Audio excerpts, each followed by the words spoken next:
तो आखिरकार 4 साल बाद स्पाइडरमैन की अगली मूवी पर काम शुरू हो गया है। स्पाइडरमैन ब्रांड न्यू डे से कई सारे ऑफिशियल लीक सामने आ रहे हैं, साथ ही फर्स्ट लुक और स्पाइडरमैन के नए सूट को भी रिवील कर दिया है। कई सारी चीजें हैं जिस पर हम बात करेंगे, क्योंकि स्पाइडरमैन एक ऐसा कैरेक्टर है जो इंटरनेट तोड़ने की क्षमता रखता है। जैसे ही सोनी और मार्वल ने स्पाइडरमैन के सूट का ये 9 सेकंड वाला वीडियो जारी किया, तब क्रिएटर्स और फैंस के बीच में ये बात पकने लगी कि आखिरकार ये सब हमें देने क्या वाले हैं। दूसरी तरफ कास्टिंग को लेके हल्क और स्कॉर्पियन की कंफर्मेशन कर दी गई है, तो चीजें और भी कॉम्प्लिकेटेड होने वाली हैं। इसमें Punisher, Mister Negative, Kingpin, Daredevil, Tarantula, Tombstone और कुछ रूमर ये भी हैं कि हमें न्यू एवेंजर्स से कुछ कैरेक्टर्स देखने को मिल सकते हैं। तो बहुत कुछ खिचड़ी जैसा फैल चुका है। चलिए एक एक कर सब पर बात करते हैं। चैनल पर नए हो तो सब्सक्राइब और लाइक करना मत भूलना। खैर, मैं हूँ C53 से वॉचर और द वॉचर शो पे आप सभी का स्वागत करता हूँ।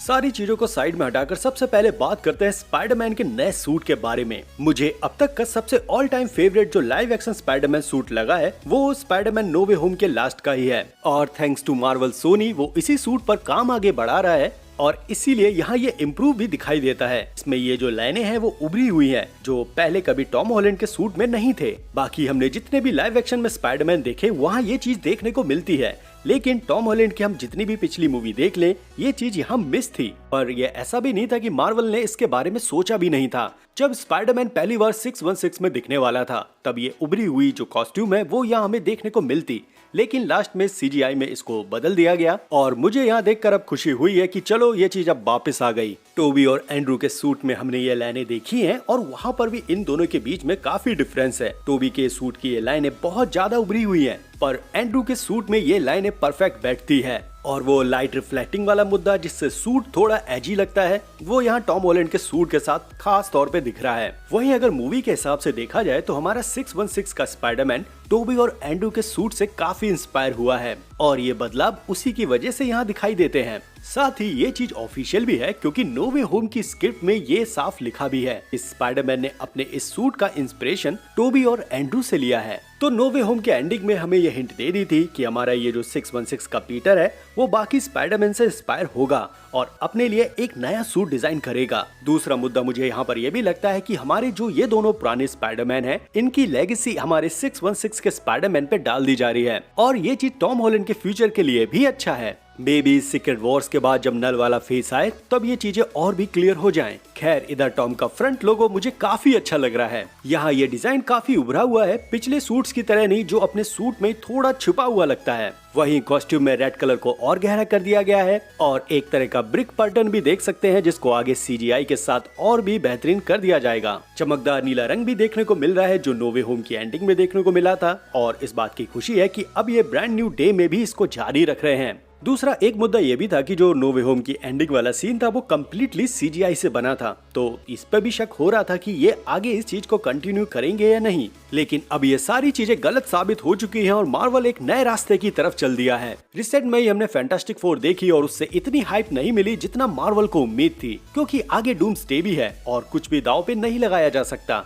इसलिए ये स्पाइडरमैन की हाइप जो हमें देखने को मिल रही है ये एक अच्छा प्लान है जिससे लोगों को बिजी कर दिया जाए। अब इसका मतलब ये नहीं है कि ये ब्रांड न्यू मूवी चलेगी नहीं, इसका पोटेंशियल बहुत अलग है। खैर, यहाँ पर स्पाइडरमैन के वेब शूटर भी देखने को मिलते हैं जो वास्तव में बहुत भद्दे हैं, लेकिन ये चीज मुझे पसंद आई। सबसे पहली बात, ये बहुत ज्यादा बल्कि हैं और ये वही है जब पहली बार पीटर ने अपने लिए वेब शूट डिजाइन किए थे। दूसरी बात, पीटर यहाँ अकेला है, ना ही उसके पास उसकी फैमिली है, ना ही दोस्त है, ना ही टोनी स्टार्क। और नो वे होम के 3 साल बाद पीटर ने जितना भी कुछ झेला है वो इसके सूट में दिखाई देता है। अपने पुराने दोनों स्पाइडरमैन की यादें उसके सूट में साफ दिखाई देती है, उसकी गरीबी यहाँ इस वेब शूटर में दिखाई दे रही है। लेकिन जो पीटर पार्कर की लाइफ है वो यहाँ इन लीक्स में मिस है। पीटर ने कैसे नो वे होम के अगले 3 सालों को कैसे काटा, क्या उसने अपने कॉलेज को कंप्लीट किया, क्या MJ और नेड उसे वापस मिले, और क्या पीटर के पास कोई जॉब है या वो डेली प्लेनेट पर फोटोग्राफी वाला जॉब कर रहा है। और इस चीज को आप यहाँ फिगर आउट कर सकते हो कि जो हमें पीटर का ये जो क्लोजअप देखने को मिला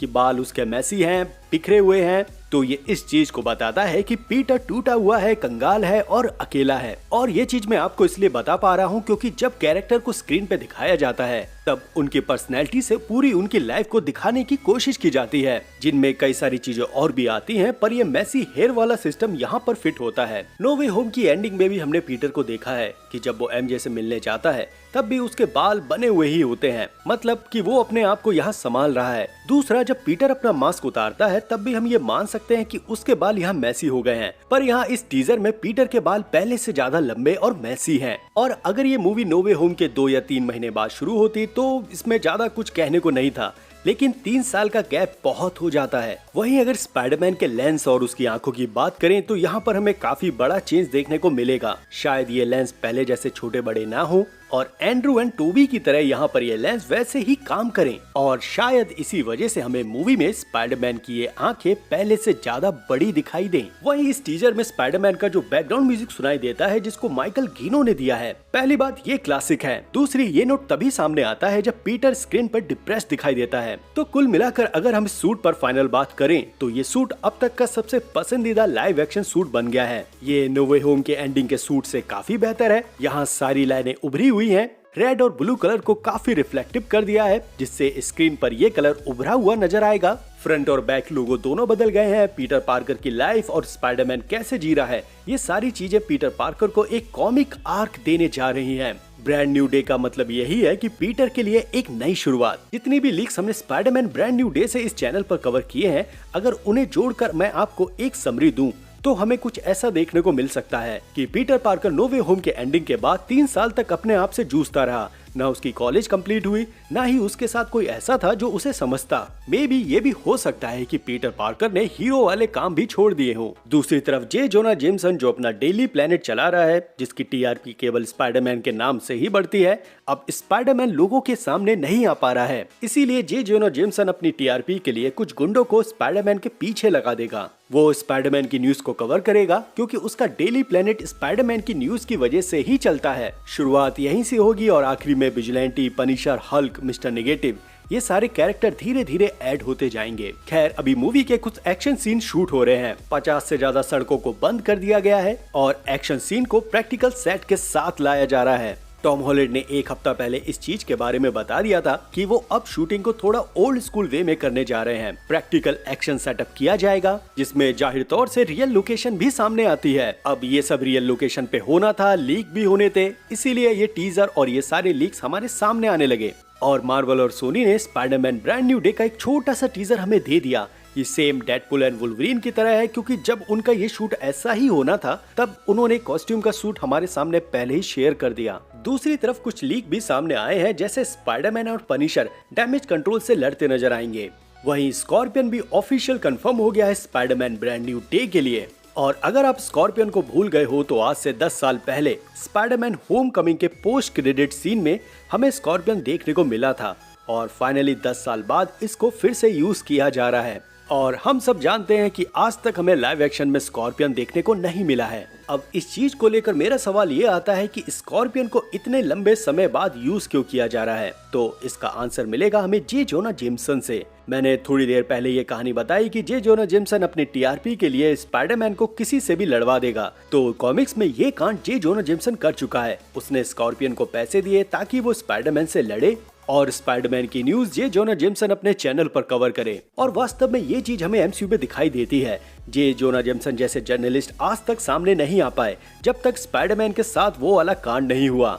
जैसे ही उसने स्पाइडरमैन को कवर करना शुरू किया उसका चैनल बूम हो गया। लेकिन अगर नो वे होम के बाद 3 साल तक स्पाइडरमैन गायब रहा तो जे जोना जेमसन की तो लग गई। इसलिए अगर इस कॉमिक स्टोरी के रेफरेंस से जे जोना जेमसन फंड करता है स्कॉर्पियन को, तो वो स्पाइडरमैन को खींच के बाहर निकाल लेगा जहाँ पर भी पीटर पार्कर छुपा हुआ है। वास्तव में अगर ऐसा ही कुछ हमें देखने को मिल रहा है तो चीजें और भी ड्रामेटिक हो जाएंगी। वहीं आपको ये भी पता चल गया होगा कि हल्क भी इस मूवी में है। एक और र्यूमर है कि स्पाइडरमैन और पनिशर साथ मिलकर हल्क से लड़ने वाले हैं, पर यह होगा कैसे, क्योंकि हल्क का जो कैरेक्टर आर्क चल रहा है इस समय वो लड़ाई से बहुत दूर है, तब तक जब तक कोई उस पर कंट्रोल न कर ले। ये देखने में काफी मजेदार होगा कि हल्क को कैसे स्ट्रीट लेवल पर एक पोर्ट्रेट दिया जाता है। मतलब हल्क कोई स्ट्रीट लेवल का सुपर हीरो या सुपर विलन नहीं है, ना ही एमसीयू के अंदर हल्क ऐसा है जिससे कोई लड़ना चाहेगा। और अगर वास्तव में हल्क को टारगेट बनाया जा रहा है तो उसका बेटा स्कार और उसकी बहन शी हल्क भी हैं, तो इनका भी कनेक्शन इस मूवी में हल्क के साथ जरूरी बन जाता है।